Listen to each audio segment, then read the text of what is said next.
Oh dear, plain English. How's that? Let me say also, I mean, if you have any questions for us, we're happy to talk with you afterward, but we're actually here to listen. And while we love listening to lawyers, we love listening to non-lawyers as well, because lawyers, we all think we know everything, but we don't know what we don't know. I will ask you, if you have a chance, and you can do it later, to sign in at the back. I'm sorry that all these materials arrived late. We're just looking for a name and an email address so we can keep track of things and maybe follow up with questions. We are live streaming. Yes. This will be recorded. We are in a small group like this. It may not be necessary, but we're asking people to limit their comments to three or 5 minutes. I mean, not to dominate the microphone. We ask that you silence your cell phones. Feel free to help yourself to any refreshments in the back. There's bottled water and some healthy and unhealthy snacks. Does someone in the room know where I think the fire escape is out that door, but anybody know where the restrooms are so we can?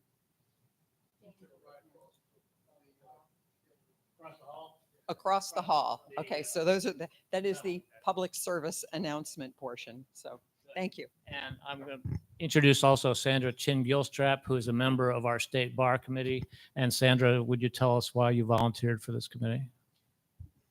Well, I think everybody here knows me or knows of me and knows that to me, it's critical that we have quality attorneys. We recruit quality attorneys to come to the community who are willing to be good stewards of their profession, good citizens, to provide excellent legal representation, to advocate for their clients, and for those who are less fortunate to be able to engage the services of private counsel.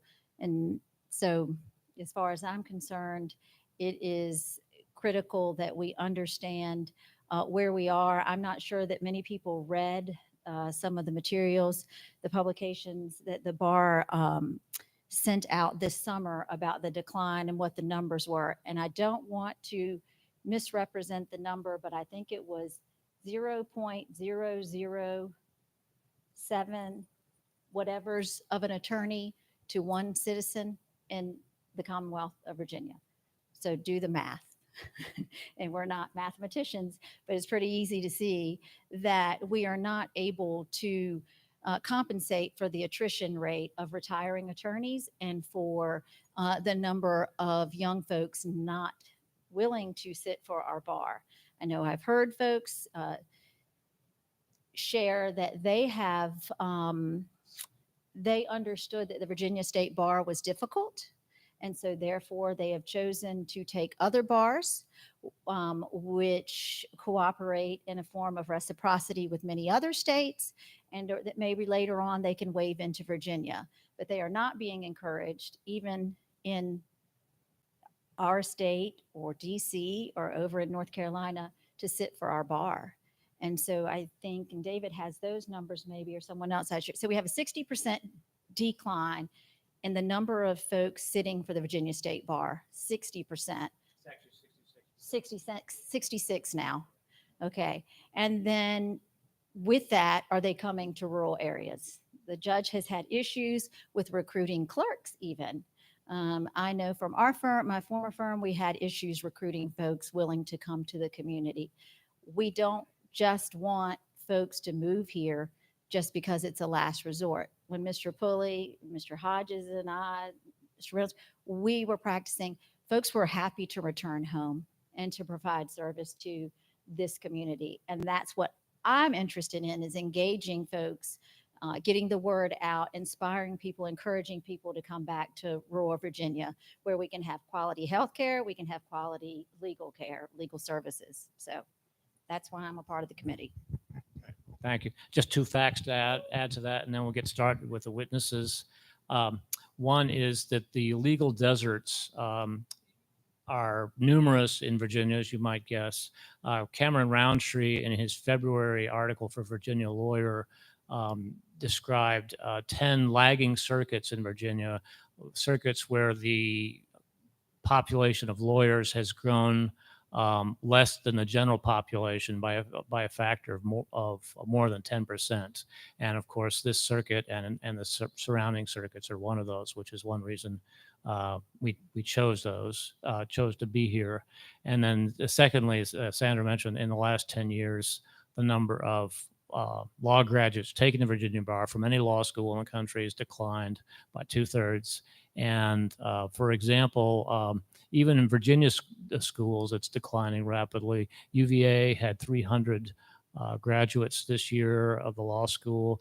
Of those, 17 took the Virginia bar this summer. So these are both widespread problems for us. So having said all that, thank you very much again for being here. We had about 10 people who signed up to be able to speak. We also welcome anyone who didn't sign up. I'm going to call the names first of people who did sign up. And so to respect your taking the time to sign up and speak to us. And the first is James Green from Roanoke. Is that you? You okay? I didn't know that Okay, can you come down here? Thank you. But particularly, we need you to be here in front of a microphone and B where you're visible on you are visible on our YouTube camera. So please tell us why you're here. Well, I grew up in Virginia. I grew up in Roanoke, and family is all Virginians. I didn't go to school in Virginia. I didn't take the Virginia bar until after I had taken several other states' bars, all of which I passed. I didn't go to law school in Virginia. I went up north, and I never really cared about the difficulty of the Virginia bar. I never thought about it. I just figured I'd be somewhere else. And then after practicing law in another state, I decided that I wanted to come back to Virginia, and fortunately was able to find Danville, this area, which is an hour and a half, 2 hours away from Roanoke. So I'm not really certain what a resolution can be. I just chose to come back ultimately to be close with family and to be closer to the ground on which I grew up. But I didn't take a different state's bar because I thought it might be easier fast. I just took a different state bar. And then I had to take the Virginia bar 2 years ago. So I got to study all over again after quite a hiatus of already being barred in other states. But being back in Virginia mattered to me more than the thought or the dread of studying and taking another examination. Are you practicing in the same area you practiced in when you were out of state, substantively? No, ma'am. I've switched, and now I'm at the public defender's office and defending individuals that have been charged with a crime. Whereas previously, I've done both intellectual property work and personal injury. Let me ask what state you went to first and why.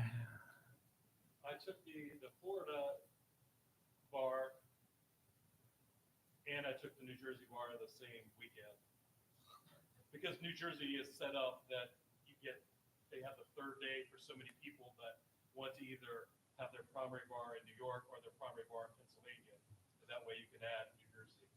And then after that, then I took the North Carolina bar, and then took the Virginia bar. Thank you. I did. I took that before I took the North Carolina bar. Thank you. Good. Thanks very much.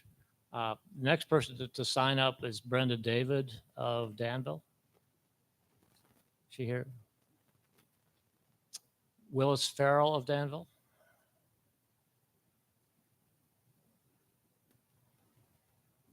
Someone named Swanson. That's Swanson. Is that on Pennsylvania? Kevin Chandler of Halifax. Judge Reynolds. He is here. All right. Okay. He is here. We're not going to limit him. No, we're not.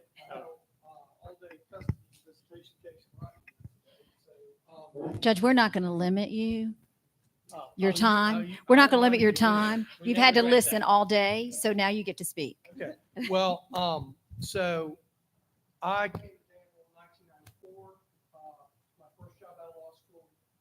My wife and I were fortunate enough to take the Virginia bar, the only year they ever made it a 3-day. optional exam. Don't know whether that was good or bad, but maybe the only reason I passed. So I have been a prosecutor for 11 years. I've been was in private practice for 8.5 years and have been on the bench now for 11.5 years. And my real concern is when I read the Virginia Lawyer article in February and saw the decline in bar take rate, I was floored.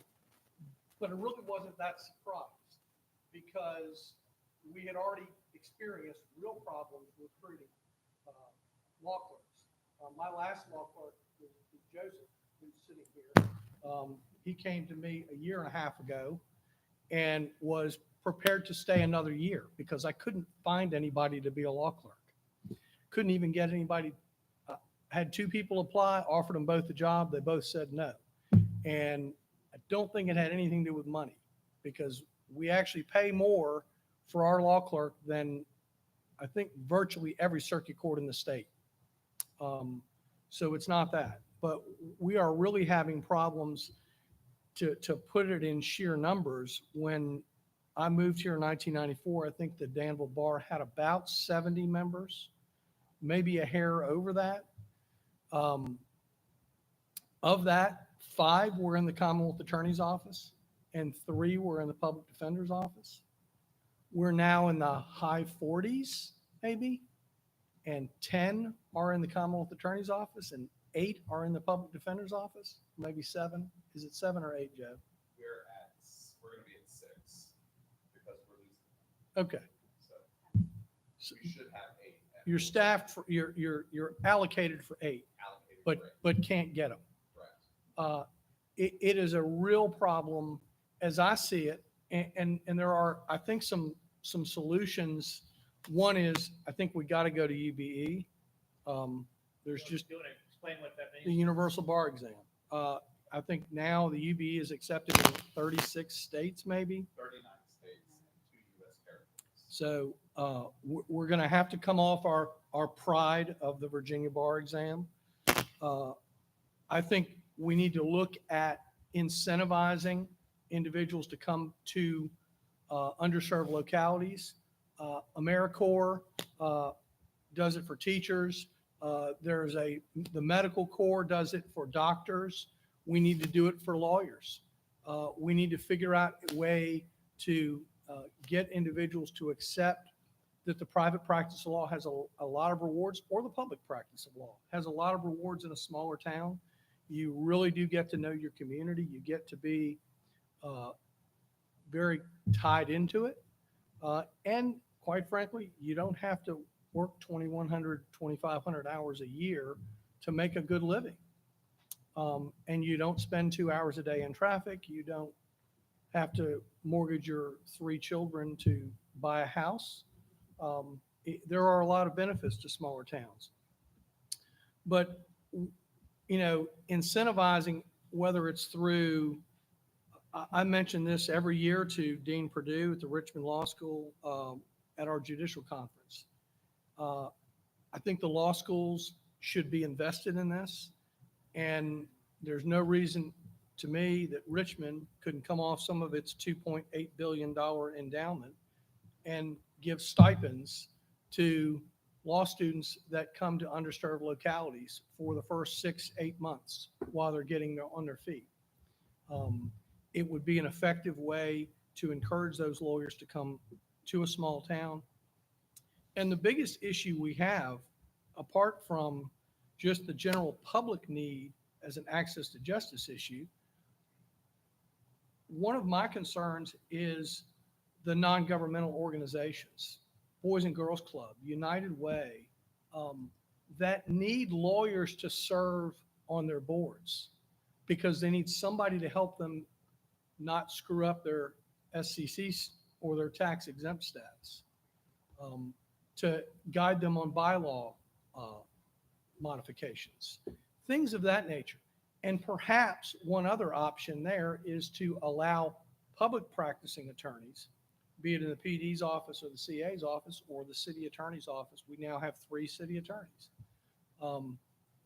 give them the ability to serve on those boards, to be able to help, because those organizations provide very real benefit to any community, and they are short people to ask, and there's only so many boards any individual lawyer can be a member of.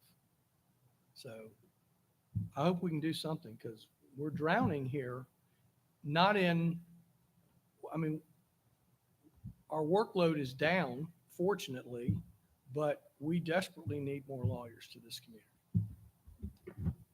Judge, if you don't mind, can you describe the impact that the lack of attorneys has in your courtroom on your workload, So please? the overwhelming percentage of our family law docket is pro se. The overwhelming percentage of our unlawful detainer docket in the district court and those that get appealed are pro se. And, you know, as judges, we're under specific rules. We can't help pro se litigants. We can't tell them what they should do, even though we'd like to see them maybe do it because they might have a meritorious case, but we can't put our thumb on the scale in favor of one side or the other. We have to call the balls and strikes the way they are. And it really does present problems for people who are sometimes of limited intelligence. Sometimes they're just novices, and they would be able to probably do things well if they had a little coaching. I used to try to do that a little bit in private practice, because people would come to me for things like speeding tickets or something, and it's like, you know, does it really pay for you to pay me $250 to go defend a speeding ticket that you're going to lose anyway? So, you know, go and ask for this. So it's those sorts of things. David, anything?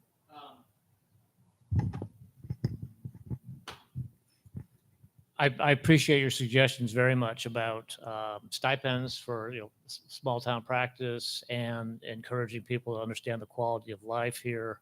And, you know, one of the recruitment tools that Joe's office, the public defender's office, and the Commonwealth Attorney's office have is loan forgiveness. Yes.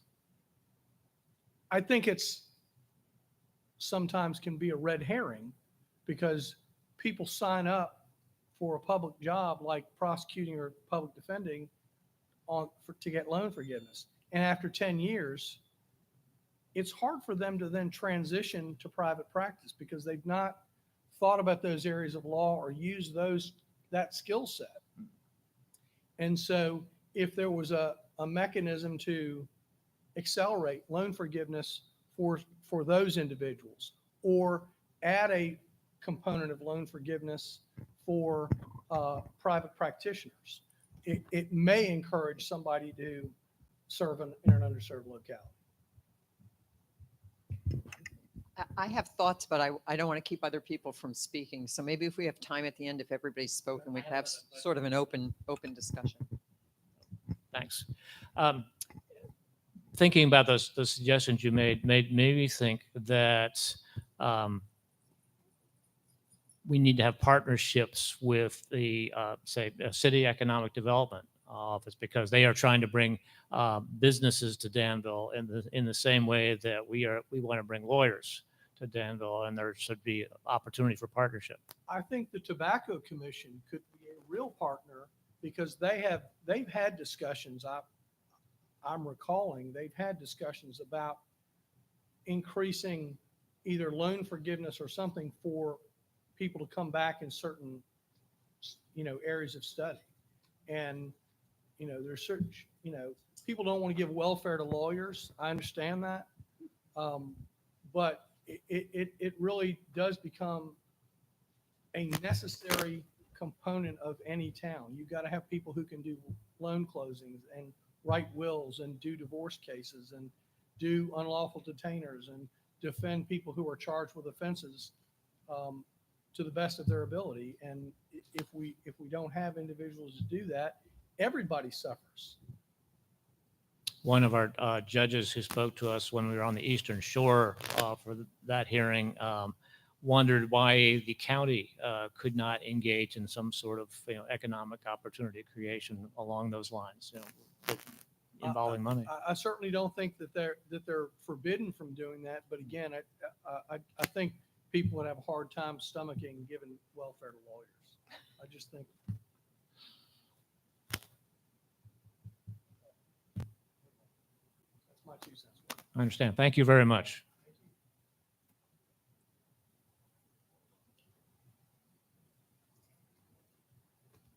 Deborah Beal. I don't think Deborah's here. I would recognize her. Katarina Holland. Katie was my GAO in my case in Rocky Mount, and I sent her to go talk to you. Okay. Well, a good errand. Good. Jason Eisner of Danville.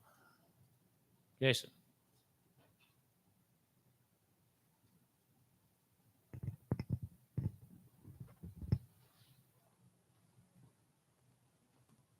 Appreciate the opportunity to share my experience. So I came to Danville in 2005. I grew up in Northern Virginia.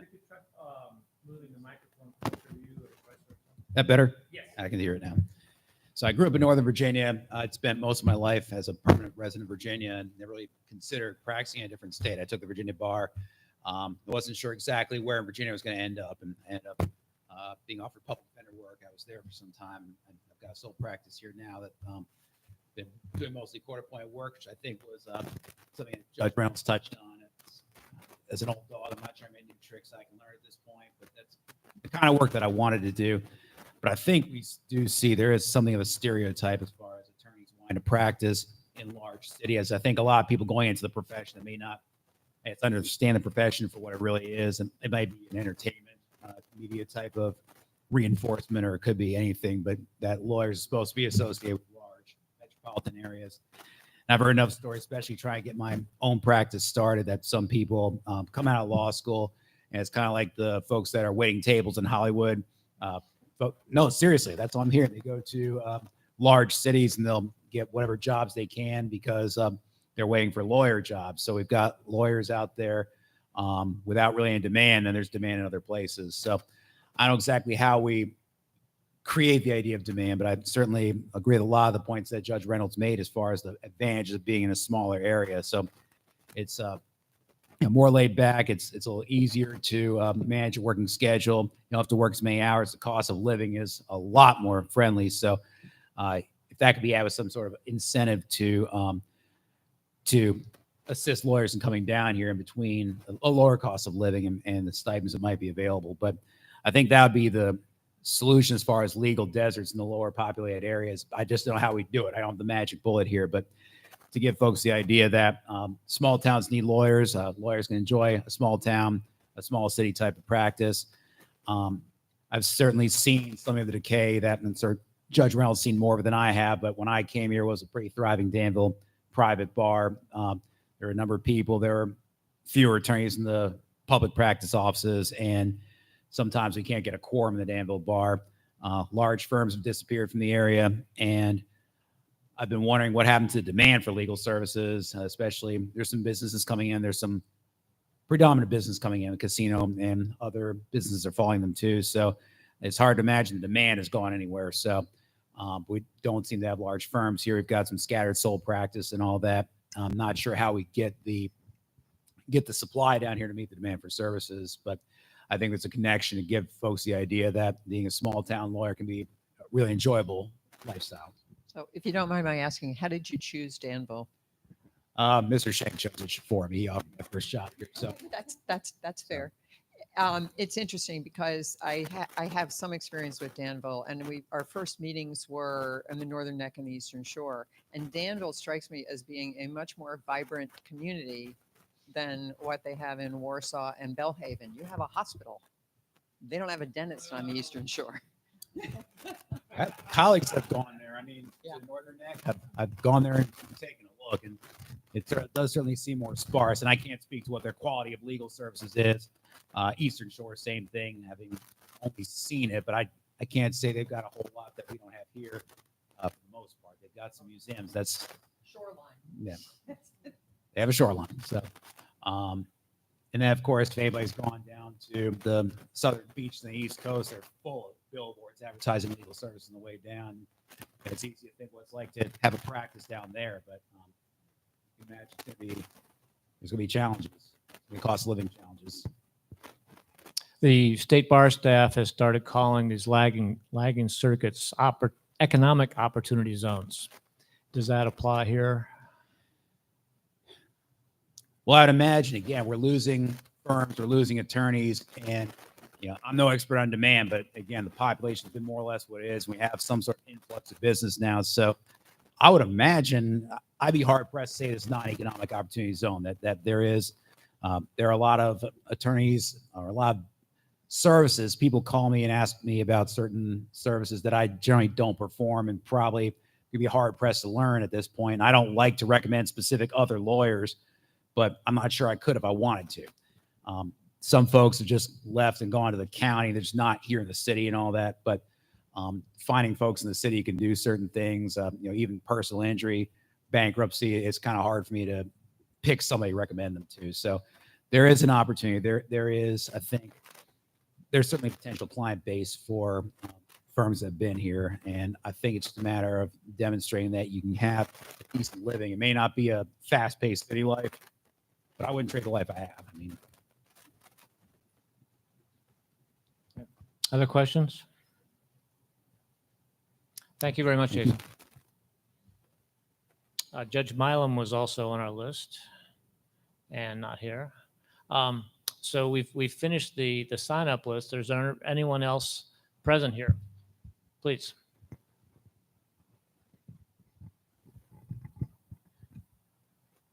My name is Joe Shank, and I've been a public defender for 27 years. And I remember when I started out as a lawyer in Martinsville, I could look around and see the depth and the breadth of experience that we had as far as lawyers go. And now I look around and I'm seeing less of that. And I'm realizing that now I'm one of the old dinosaurs that's still left roaming. And I'm seeing fewer and fewer lawyers coming in. And I don't want to sound like an alarmist or anything like that, but we're reaching a point where this is going to really be a bad thing if we can't get more lawyers coming in, because it's not just the presence of the lawyers that's needed, it's the development of the lawyers that's needed. All right, we have a constitutional obligation to provide representation to people charged with criminal offenses. And I don't want to be a judge on a bench having to appoint someone charged with a serious or violent felony and say, well, the lawyers, that the most experienced lawyer that we have has 4 years of experience. And while that sounds extreme, right now at the public defender's office, if me and my current deputy were to somehow leave, pursue other opportunities, retire, whatever, the most experienced lawyer that we have in our office has 4 years experience. And that would be a problem. And it takes time to get people to come in and develop their skills. And sometimes we have people that will come to the office and stay. Jason is a great example. He came, he worked in the office for 11 years almost, something like that. Went into private practice, decided to keep his family here, and he's providing services to the community through his private law office, and he's doing well. There's another lawyer that worked in the public defender's office that decided to stay in the area. But by and large, what I see happening is people leave not because of money, but because of the lure of other parts of Virginia or because of the draw of family. And as Jason mentioned, I actually had a lawyer leave Danville, and she was working in a retail job at the Gap, Northern Virginia, because she couldn't find a job as a lawyer. But the draw of family was so strong that was her better option to go work at the Gap while she looked for a legal job.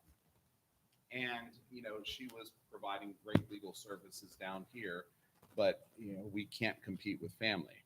Just like we can't compete sometimes with the idea of, Virginia Beach or Northern Virginia or Richmond, the real popular locales with young people.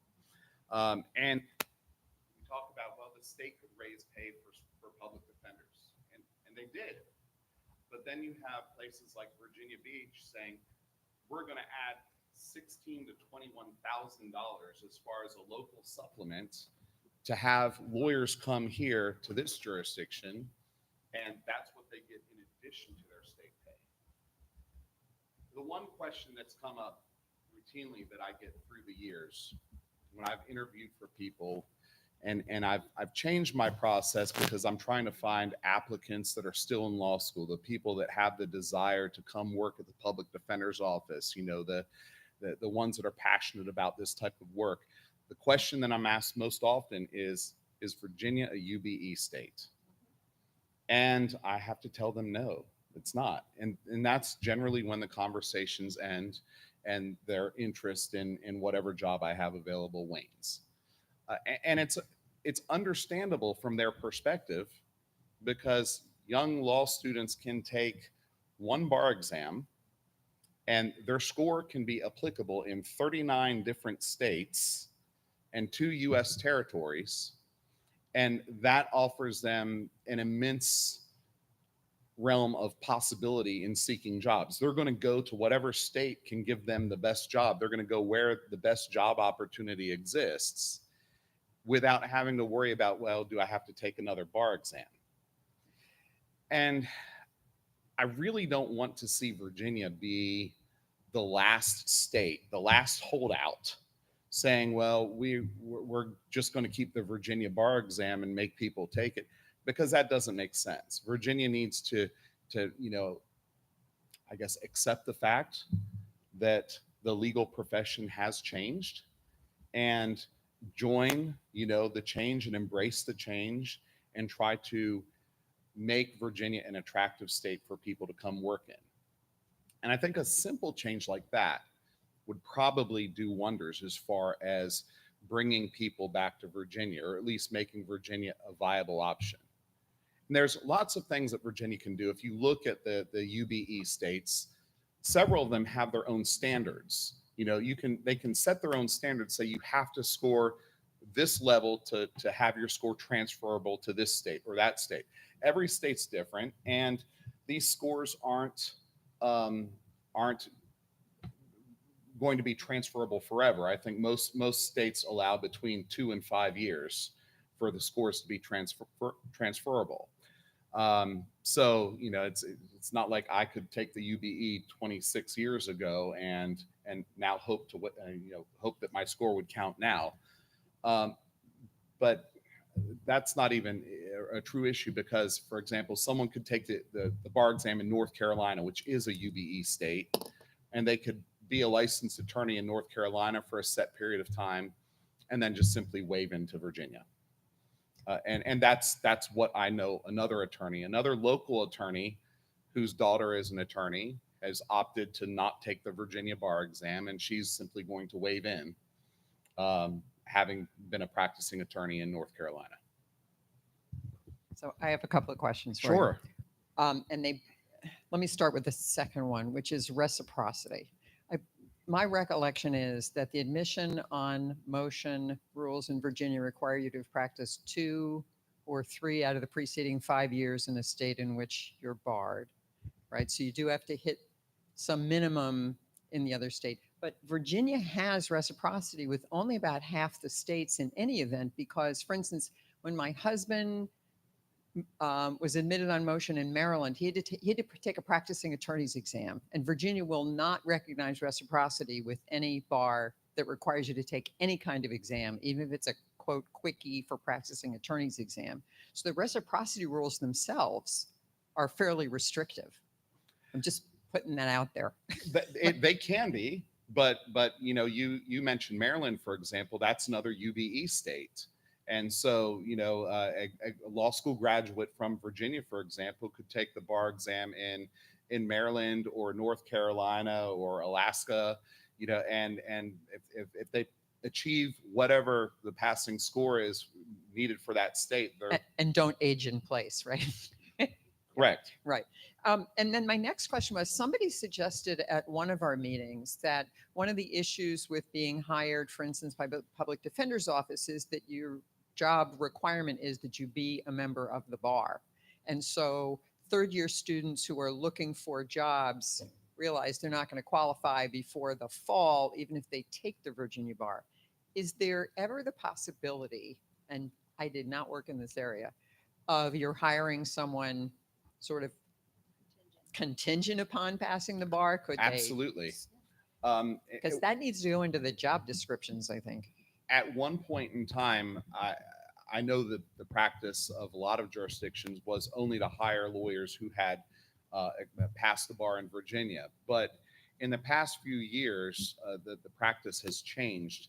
And I know here in Danville, I've hired several attorneys while they were still in law school.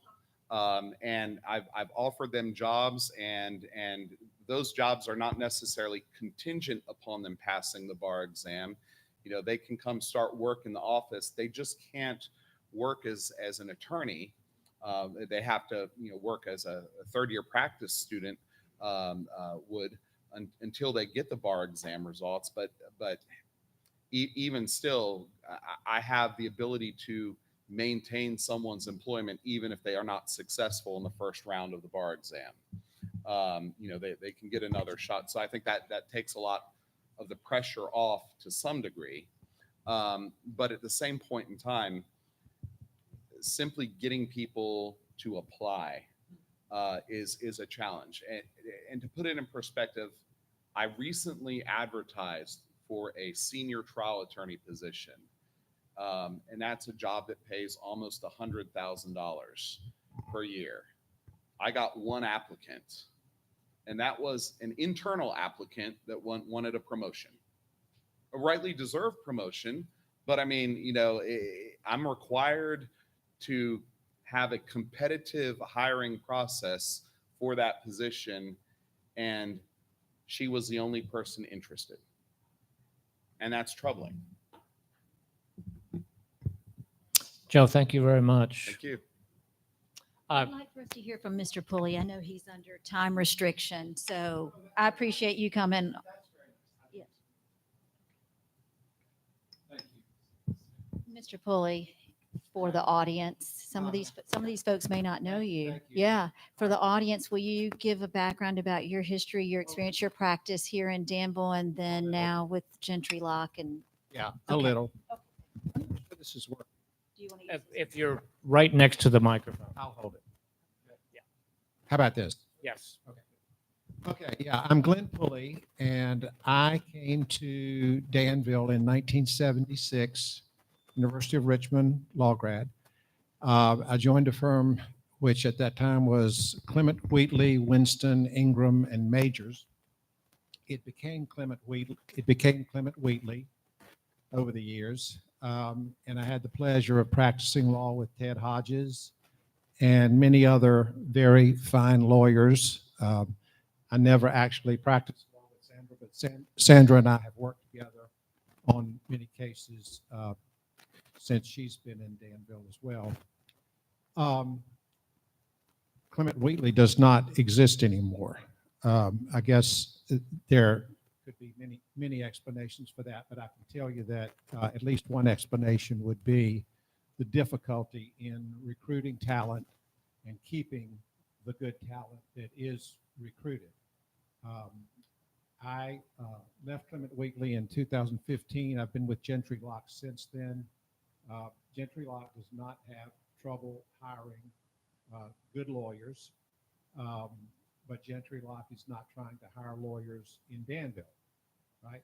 Or in Pulaski or other areas of the state that are underserved. I'll just real quickly say that this meeting and today, what I've read has been an education for me. And I think there's a need for more education in various venues. One, I would say that in the law schools, you know, it always is the burden of the law firm that is recruiting talent at a law school to convince the law student that the location in which the firm practices is a good place to live. And it occurs to me, based on something that was said by another person, that the economic development engine in Danville and in other localities could be more proactive in the law schools to sell the community in a way that maybe the law firms can't. I think other education needs to be in the general public, because most people in the general public, I think, would probably say, okay, there are fewer lawyers. That sounds like a good thing, right? But the people who are affected by the lack of lawyers, is it? That thing keeps going on and off. I know, and yeah, this has got to be better. Okay. Yeah, I'm sorry. Yeah, I think that there needs to be an education in the general, with the general public in that regard. And then I think that the law firms that are in these areas need to themselves accept some responsibility for the inability to recruit and retain. You can't wait for someone to knock on your door. You've got to be very aggressive with the recruitment of students, and I'm just not sure that that's happening in these what we're calling deserts. So I think the law firms themselves need to be educated on what they can do and what they must do to recruit talent. So thank you for letting me jump in. And if someone wants to ask me something or say something that I might respond to, I'm happy to do so. Yes. Could you share with the community when you left Clement Wheatley, how many folks were in the litigation department? At Clement Wheatley. When you left? Oh, probably 4 to maybe as many as 5. We probably had 12 lawyers in the firm at that time. So when Clement Wheatley shut down, when we closed, would it be a fair number to say how many litigation attorneys? I'd be the one. I'd be the one. Yeah. Then I want Ted to speak. Commercial transactions, he was the one. All right. And y'all probably had how many then in commercial transactions when you started, Ted? 3 or 4. Yeah. Yeah. 17 lawyers when we moved here in 1994. Yep. Right. Who's next? Thank you, Lynn.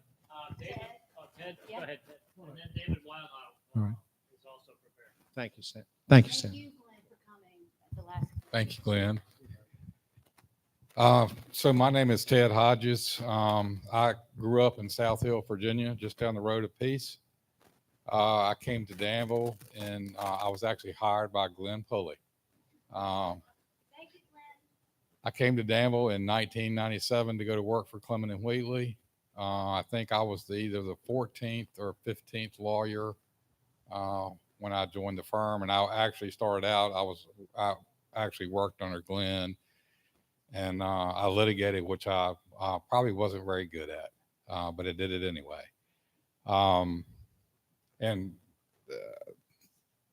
So I was at Clement and Wheatley for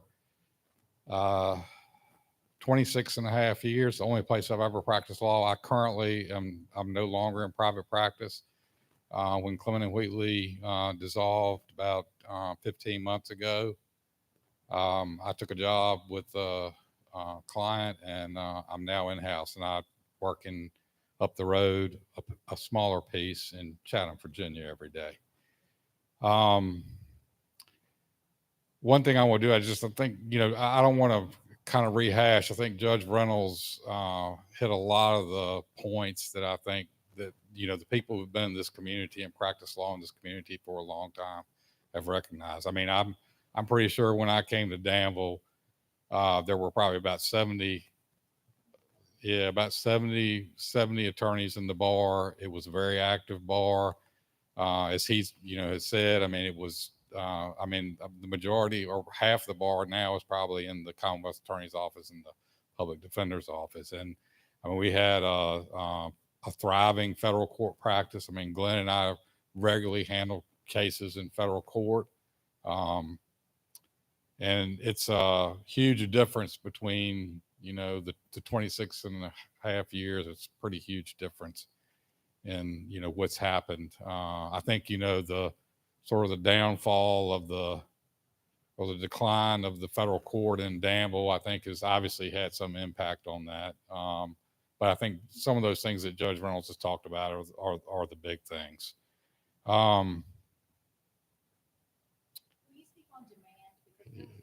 Yeah, I'm gonna get that. I wrote some notes because I have a hard time even remembering my name now. So I wrote a couple of things I wanted to comment about. So when I came here and went to work at Clement Wheatley, I was 14 or 15 when we dissolved the firm about 15 months ago. We were down to 4 lawyers, and we were pretty much in silos.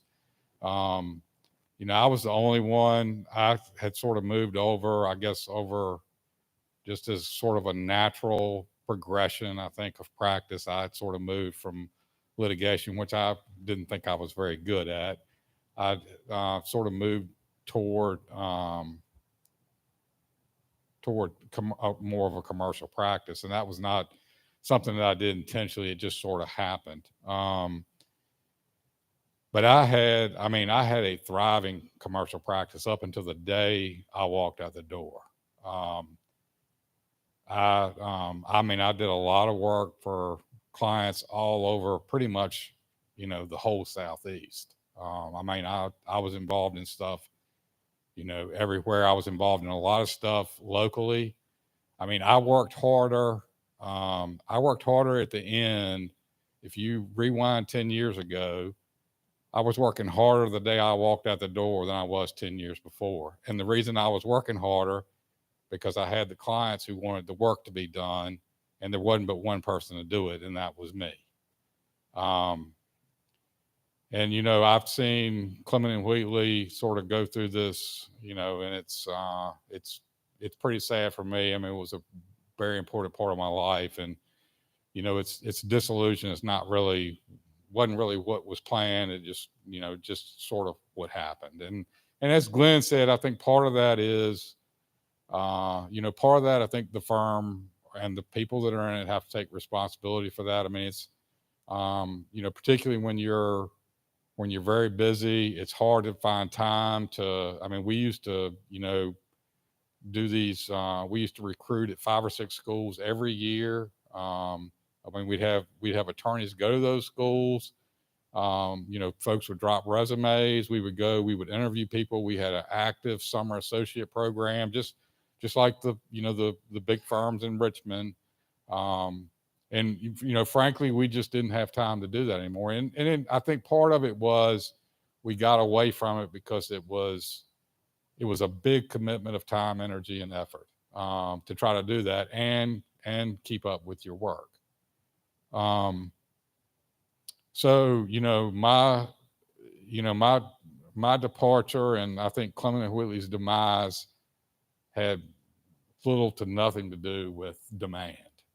It was about, I think part of it was, you know, the loss of people over the years. Some of that's due to personalities, and, you know, some of that's due to other reasons. But you know, I watched people that I practiced with my partners. I watched them leave. Some of them stayed in Danville. Some of them left.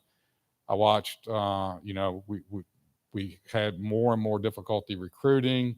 I watched associates leave. A lot of times, you know, the associates, interestingly, wanted to stay here. I mean, they liked practicing law at Clement and Wheatley, but their spouse didn't like living in Danville, or they didn't like living in this region, and it was driven by the spouse, and they left. I mean, I know of 2 There's one guy at Penn Stewart right now, and he left. He left because he got engaged, he got married, and 6 months later he was packing his bags and leaving Danville. There's another attorney up in Charlottesville who actually clerked. He actually clerked in the circuit court in Danville. He finished his clerkship there. He came to work at Clement and Wheatley, and I don't know. I'm not sure he ever told me this, but my impression was that, the reason he left was because his spouse didn't want to stay in Danville. The other comment I wanted to make was I mentioned I had a pretty thriving commercial practice. I probably had and I'm not bragging. At least I try to say I don't have a big ego. I might. I think all attorneys have a certain amount of it. I think it's the nature that makes us what we are. But I had a thriving commercial practice. I was probably the busiest commercial lawyer in Danville when I hung it up, and probably 45% of my practice I dealt with attorneys who weren't licensed in Virginia. I dealt with attorneys in North Carolina, South Carolina, West Virginia, Maryland. You name it, I dealt with them. And it was a big part of my practice. And I dealt with a lot of attorneys that were in Virginia. And, I would tell you, while there's, some great attorneys in Virginia, and some of the best attorneys I have ever known were from Virginia. But with that being said, I would tell you that if you did a blind taste test, you couldn't tell whether or not that attorney passed Virginia bar or passed the bar in South Carolina. There's not that much difference. And part of that is, hits home with the comment Joe made. A lot of what you learn and how you learn how to practice law and how you learn how to serve clients is you learn through practice. That's why it's called practice.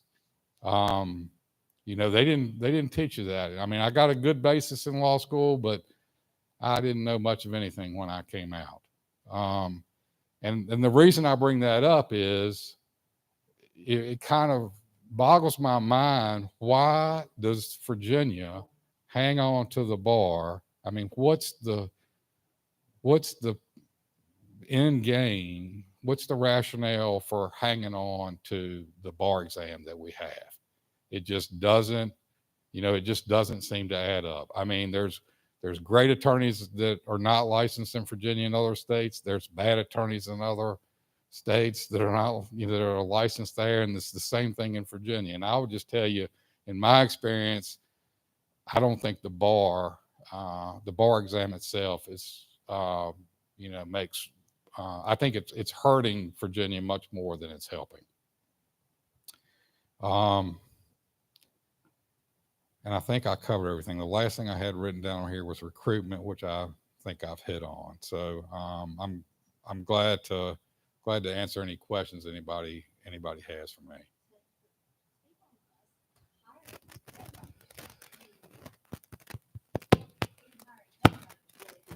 Yeah. So headhunters, it was just very challenging to get a quality candidate that was interested in our area. It was virtually impossible. Ted will attest, we had folks about ready to sign contracts, and their significant others would discourage them from putting the ink on the paper. And we were offering competitive salaries, and we knew that. We did the math, we did the numbers, and they acknowledged that we were offering competitive salaries, but their significant others weren't willing to move to our community. And Sandra, to that point, so Joe touched on it. I had a law clerk a few years ago, came out, he was finished his clerkship, he wanted to be a prosecutor. So Michael Newman offers him a job here. He ends up taking a job in Norfolk, but I think $18,000 or $20,000 a And I mentioned this to other people in one of the other judges' offices, and they said, yeah, but its cost of living is going to be so much more. How many 25-year-olds look at cost of living? They look at how many zeros are on their paycheck, and they don't think about those things. So I don't know how we can make it. Also, if you were a member of the network, I mean, please share that even the big Richmond firms and what you understood from Woody about their recruitment efforts also on competing. Yeah, I think, well, it's not just a problem. I mean, everybody's, I think, um, most of the network, we were in an organization, which was a loose organization, and we just basically brainstormed with. And most of the firms that were in there were smaller firms, dispersed throughout the state. And then there was, one sort of parent firm. And everybody, everybody was having trouble recruiting. And, I guess to Judge Reynolds' comment, I can't tell you how much time, we spent a lot of time when we were actively recruiting people. I can't tell you how much time we spent trying to educate and, give candidates information about what the cost of living was like in Danville. Because, I mean, there's no question. I mean, our salary structure was different. But it was, it was competitive. And it's just, I think it's difficult. It's a difficult thing to try to get through a young person's head. Ted, we have another lawyer waiting to speak, I know, and I don't know how many more. Yes. I have a quick question. My practice was more like yours. I was in-house for the last 40 years of my practice. And of course, COVID, I mean, most of the transactions I did by phone or by conference call, or sometimes by video, or, web, whatever. Do you think it's possible that an attorney could be a Danville attorney and show up 2 days a week in Danville, or telecommute? Because, no, My personal opinion, no. I mean, I think it's, I'm old fashioned. I'm real old fashioned in that regard. I think it's, you got to have the live interaction. And I mean, I think the other part of that is, and that's the thing I think that, that I had great disdain about with the remote work thing was, what Joe was talking about developing people. You can't, if you don't have that, one-on-one physical interaction, I think it becomes difficult, if not impossible, to, basically teach somebody. I something. acknowledge that it's easier with corporate or business clients than it would be with individual clients. Thank you. Thank you very much, Ted. David.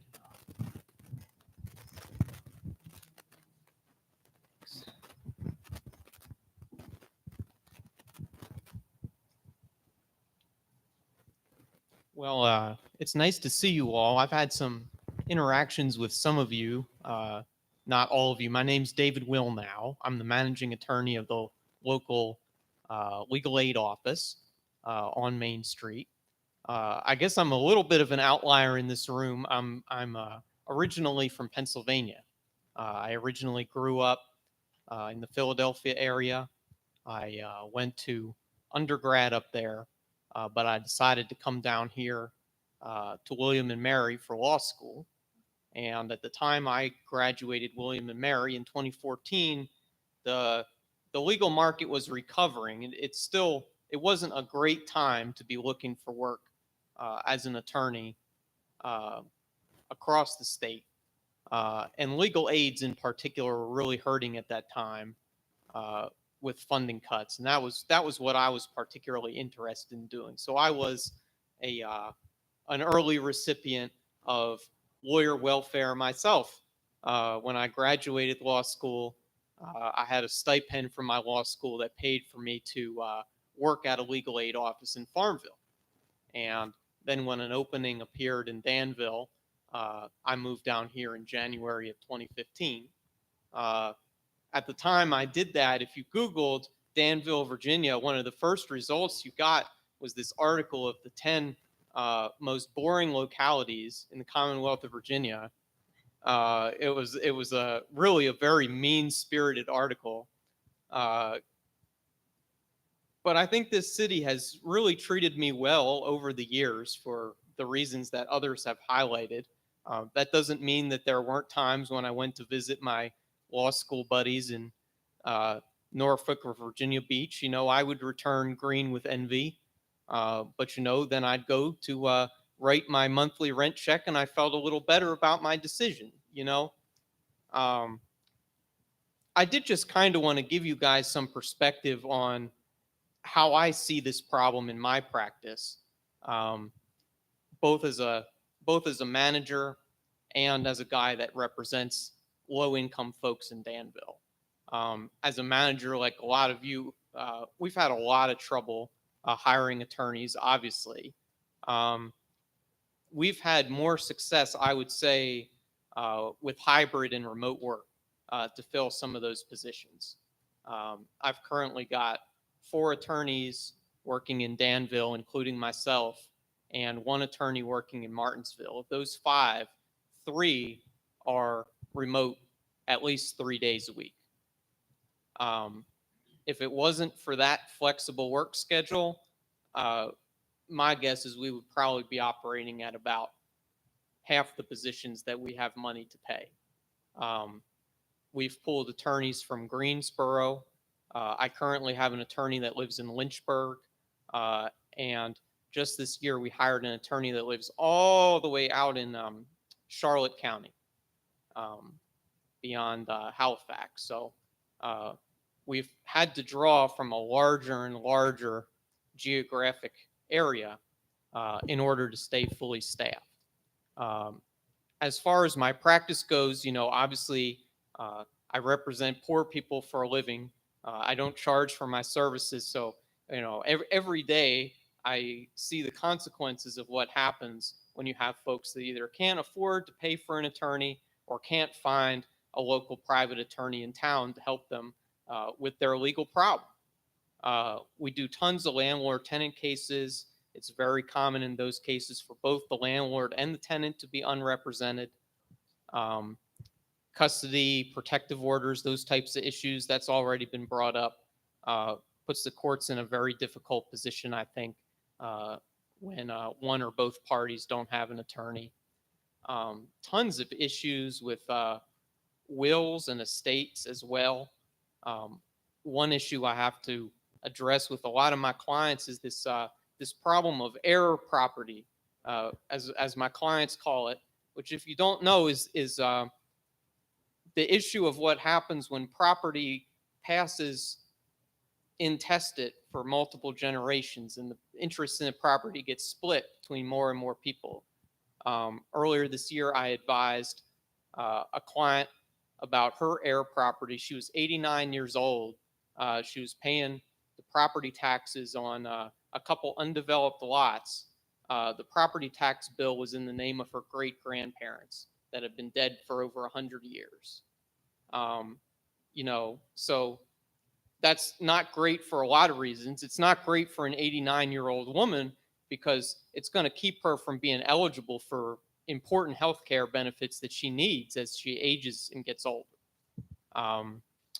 Guardianships as well, that's a big issue I see.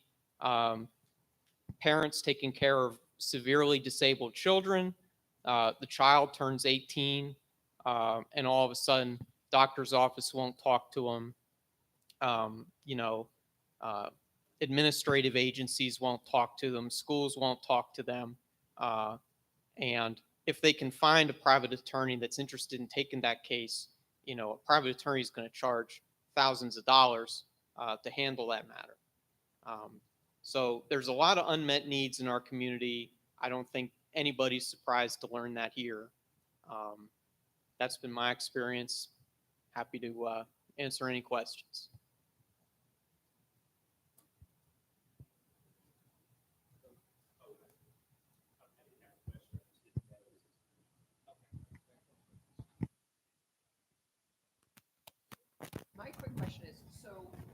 I believe that at each hearing, someone has mentioned issues relating to GAL.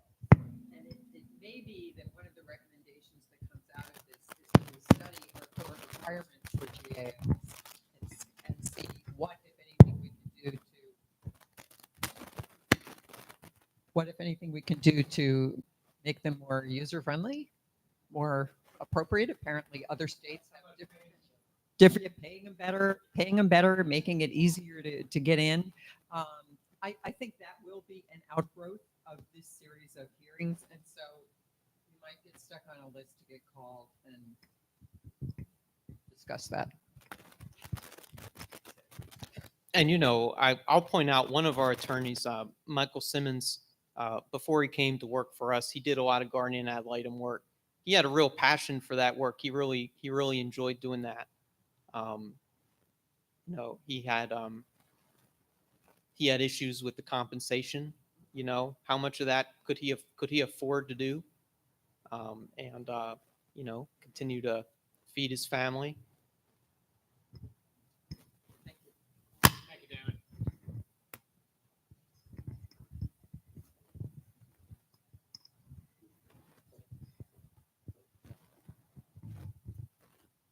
Thank you, sir. I just wanted to offer a little bit of my perspective as probably the youngest member of the Danville Bar. I think I'm still the most recent. Oh, yes. My name is Joseph Corona. As Judge Reynolds said, is my volume okay here? There we go.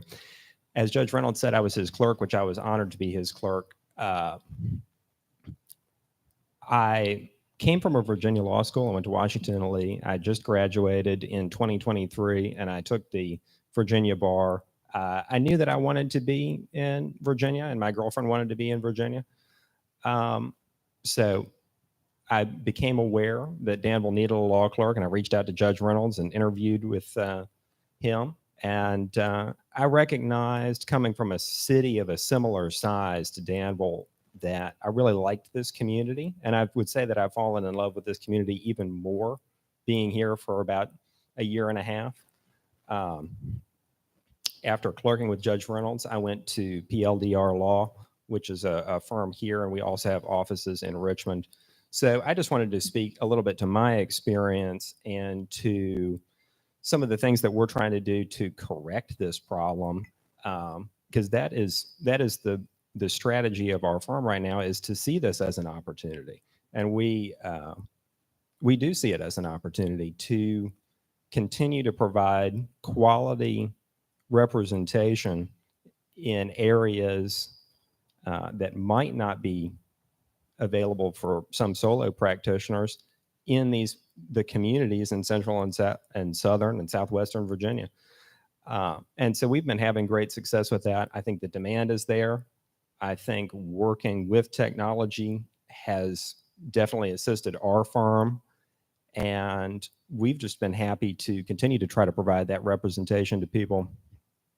And I think it's been a very successful, and I see a lot of hope and opportunity in that model. I will say, having come from a Virginia law school, I don't think that we have some of the best law schools in the country. I mean, I'm seeing things right now that are placing University of Virginia as the best law school in the country. William and Mary, Washington and Lee. So perhaps law schools do need to push more.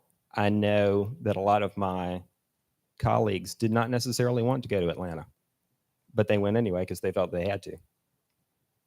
So I don't think that, as an extremely young and fresh member of the bar, that I have much to say that my colleagues haven't, but I am seeing the bar waking up to this problem. And in my practice in particular, we're trying to address it. So I'm happy to take any questions. Joseph, exactly. How is your firm using technology to serve underserved communities? So currently we have an office in Danville and an office in Lynchburg, and I work every day with attorneys and staff in both those locations. And it's honestly pretty seamless. We do a lot of FaceTime in person as well. I'm in Lynchburg a fair amount. primarily here in Danville. I would say I'm in Lynchburg once or twice a month. But we go both ways, and we provide that attorney development that I need because I've been doing this for 4 months. And I'm able to provide the things that a young attorney can. I can draft, I can assist. I'm on the court appointed list now. So that has worked really well. We're able to cast a pretty broad net because we have these two offices, and we plan on leveraging technology as much as we can. I can speak more specifically. I'm wondering, how do you serve a market like Halifax, like Clarksville? We have clients reach out to us, as an attorney, unless it's a lead that personally I am involved with.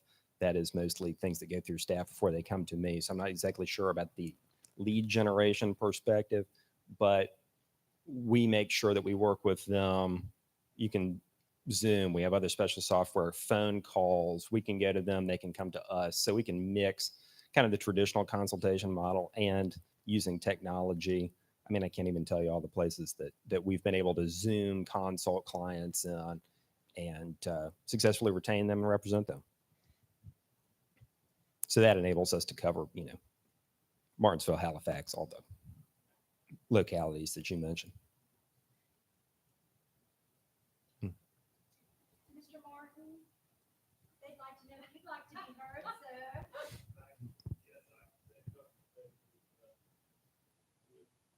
Can you please Oh, yeah, come up with absolutely. the microphone? And help people who are watching this online hear you if you use the mic.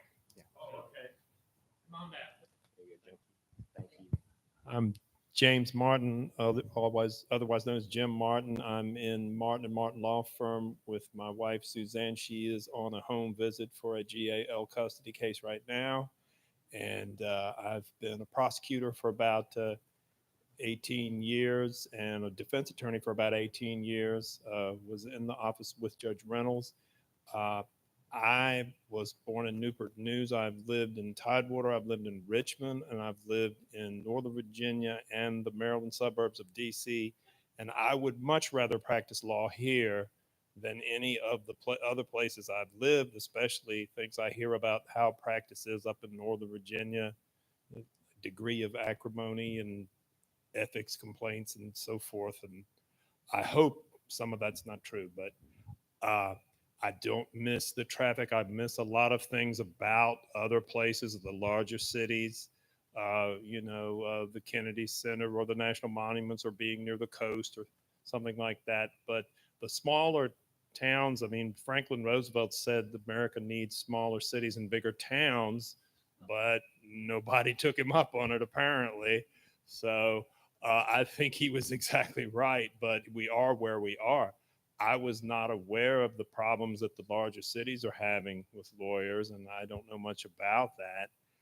It's probably cyclical to a certain extent. I remember it wasn't that long ago we had way too many lawyers, and the law schools were churning out way too many, and everybody was worried about that. So I think it'll come back to a certain extent. There may be specific reasons.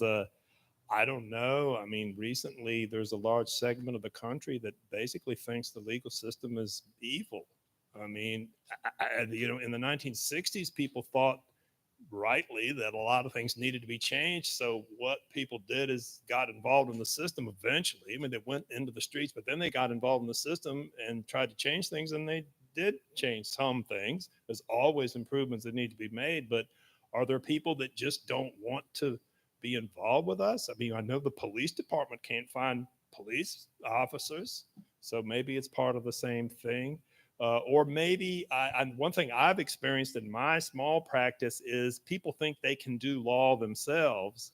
I mean, I had to fix a divorce. I think anybody that's done divorces, they probably, this woman had screwed up her divorce process so bad to save money, and I had to charge her more to fix it than I would have had to charge her to do the thing from the beginning.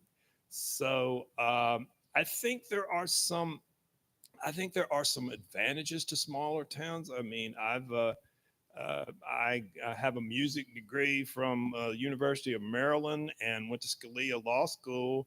So when I moved to Danville, it was culture shock. I had never lived a place this small, and I didn't know if I would like it. But we do have 50 miles. We're 50 miles from Greensboro. We're 70 miles from Winston-Salem. There are things that in certain small towns or cities that are near to you that you can do.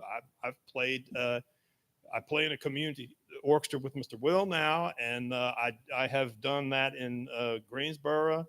Right now, my wife's got me into the Winston-Salem Symphony Chorus. So I mean, there's things around. Whether sporting events. I mean, they have March Madness stuff down in Greensboro. They have Wake Forest stuff. So even though it's true that there's nothing to do here, I mean, that I know of, but well, they got the temporary one already, and I've got 2 or 3 clients that work there. I've got some people that are doing very well there that you wouldn't think they would work well there, and they're doing great. So yeah, and maybe we will attract a different type of situation with the casino. I don't know, but if whether we do or not, there are things that are, if you don't mind going 50 or 70 miles, whatever your interests are, and you're in a smaller town, there's we're not in wherever that is that Appalachian Law School is. I went out Grundy. I went out there once for the Virginia Supreme Court, and God love them. There really must be nothing to do out there, but they have a law school. I mean, but most places in Virginia, if you're near to some larger cities, if you're not in it, and if you've lived in larger cities like I have, I mean, there's not that many things I miss. So hopefully they'll be able to correct some of these things. And as I say, I was not aware of the things in the big cities. I certainly am aware of what's been happening in our town, but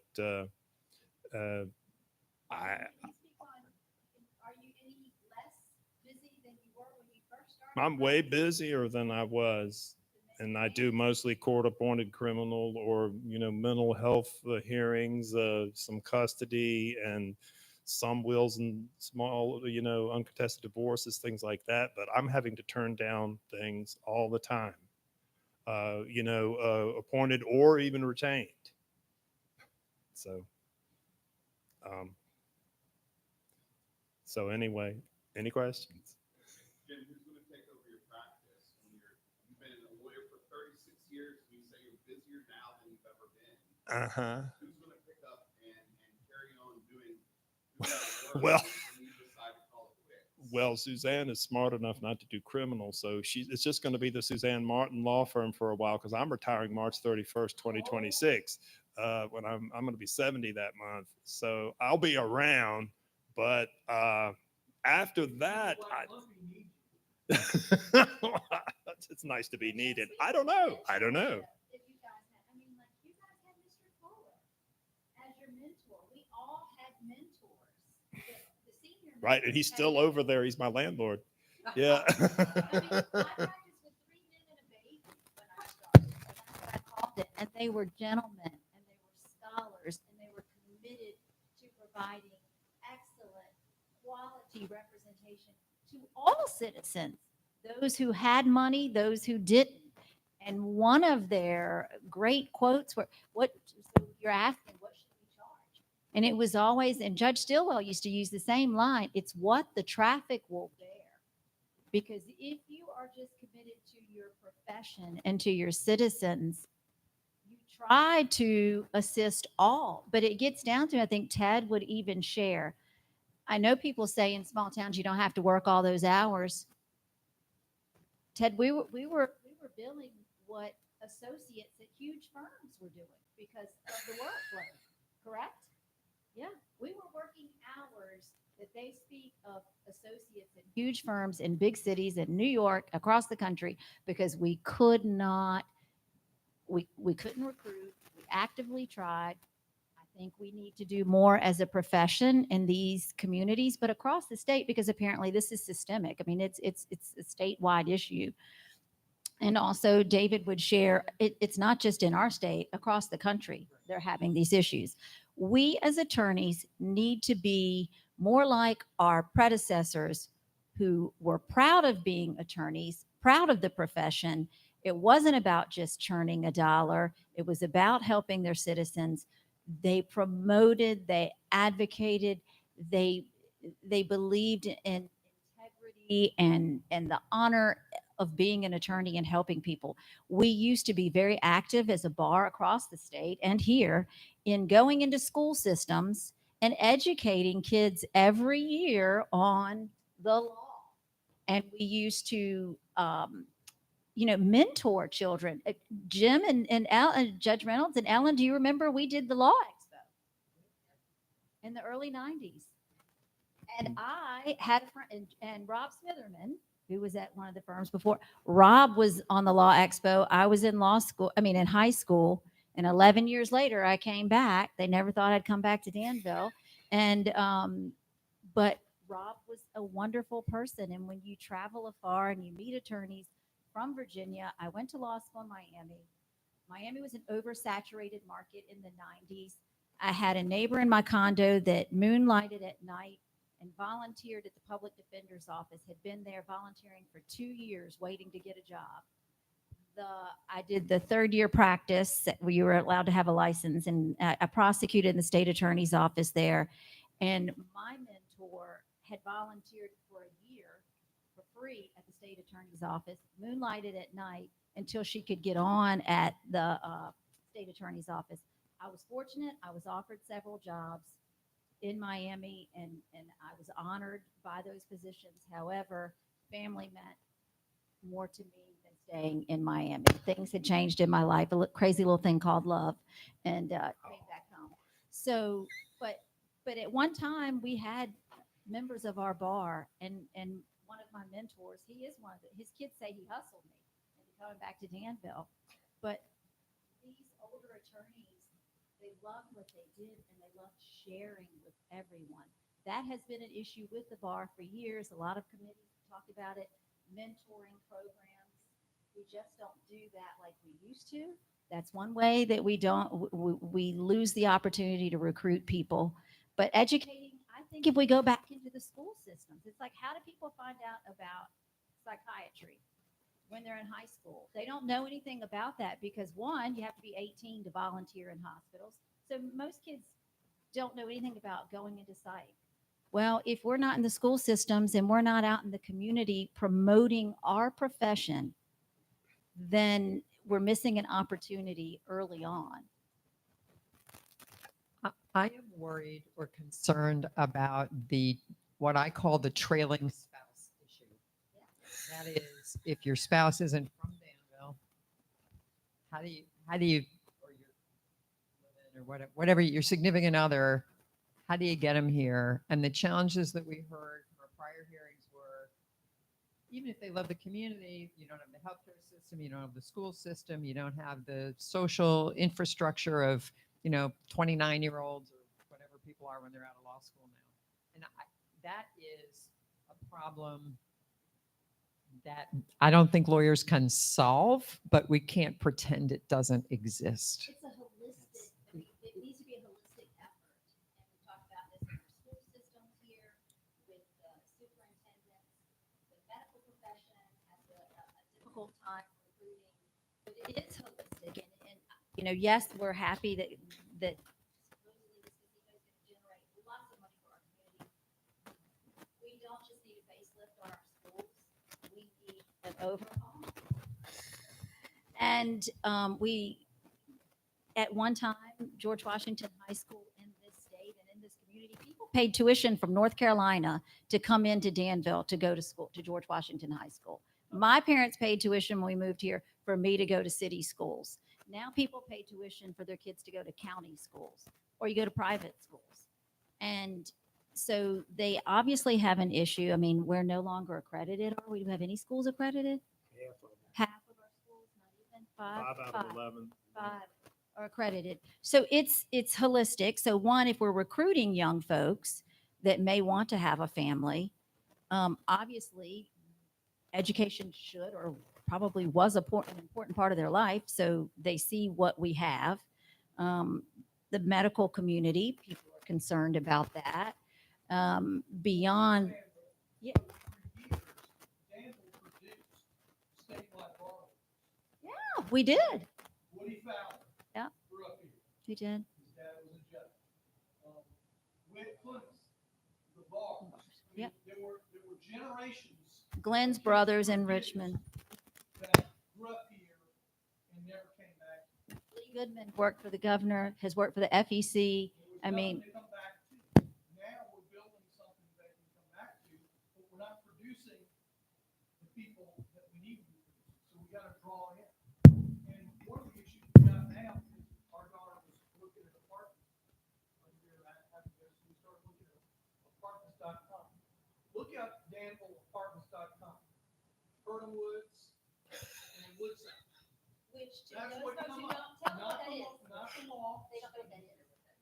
Public housing projects, which we have to have, and they try to make them as nice and as safe as they possibly can, but they also happen to produce about 70% of our homicides.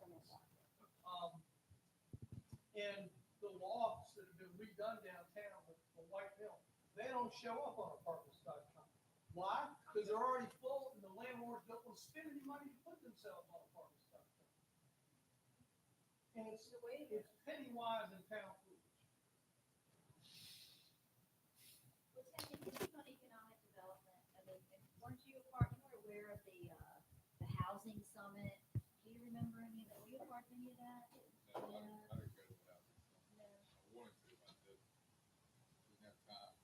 We didn't have, but the community does know. Something I want to be conscious of is we're keeping people later in the evening also, and I think we only have this room till 7 o'clock. Is my memory. So. Okay. Well, I wanted to address one thing. Ellen, please, come on up. Thank you. Okay. And I apologize for my attire, but I had home visits today and I don't hang out with toddlers in a suit. My name is Ellen Reynolds and I have been practicing law in Danville since 1993 in a variety of positions. But for the last 17 years, I have served exclusively as a guardian ad litem for children. And what I will say is the only reason I get to do that job, which I enjoy very much, is because I don't have to financially support my family. At $55 an hour out of court and $75 an hour in court, you cannot make a living doing that exclusively. Part of the reason I'm up here is because as the number of attorneys have declined, the number of attorneys willing to do that work has declined, because obviously if you do family law and you have a choice between something that is paying better than $55 an hour versus the $55 an hour to support your family, eventually you have to choose the thing that pays better.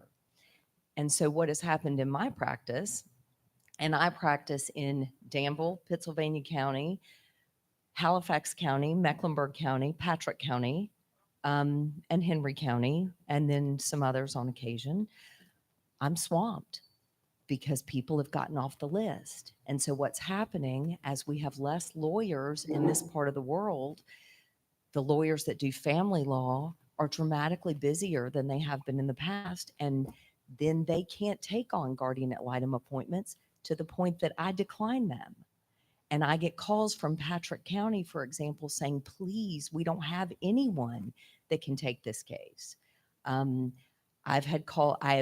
In 17 years, I think I have represented 5 or 6 adults. Those have happened within the last 15 to 18 months because of courts calling saying they cannot get someone to represent an adult in a termination case.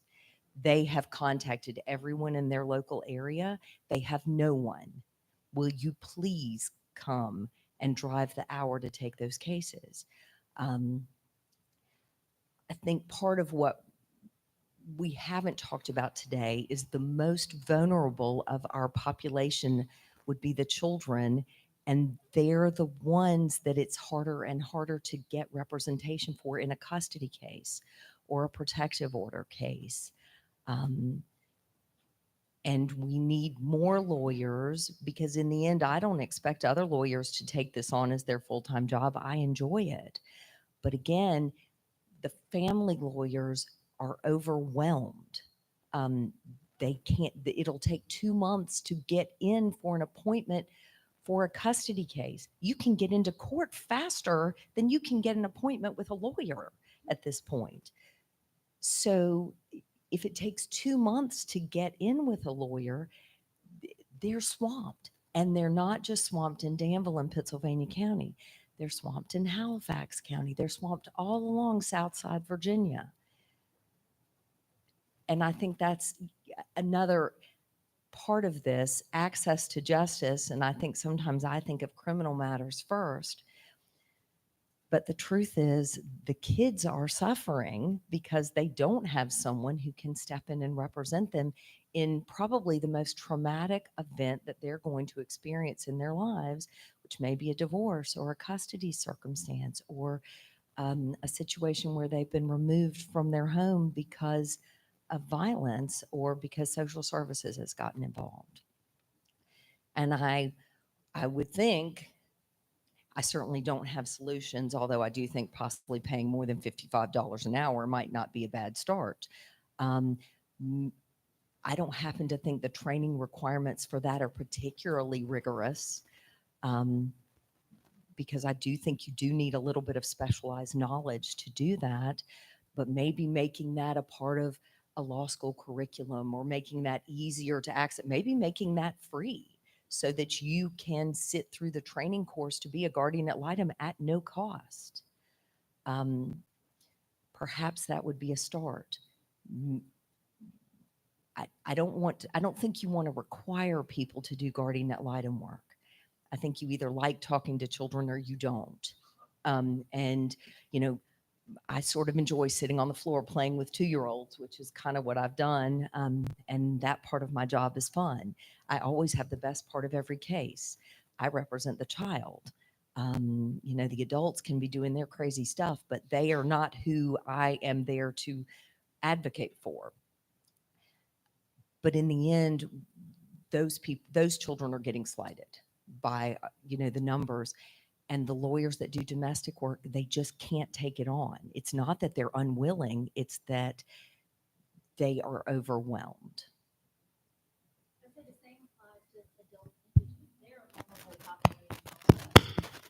And so oftentimes you find people, and this is sad to say, more willing to serve as a guardian ad litem for children than for adult incompetence. Not everyone feels comfortable meeting with that population, unfortunately. And so then it comes down to some of us have to make a decision. Thank you, Ellen. You're serving all the children, but there are very few people serving adult incompetence. So we have to divide and conquer. That's a challenge too. But yeah, our vulnerable population suffers.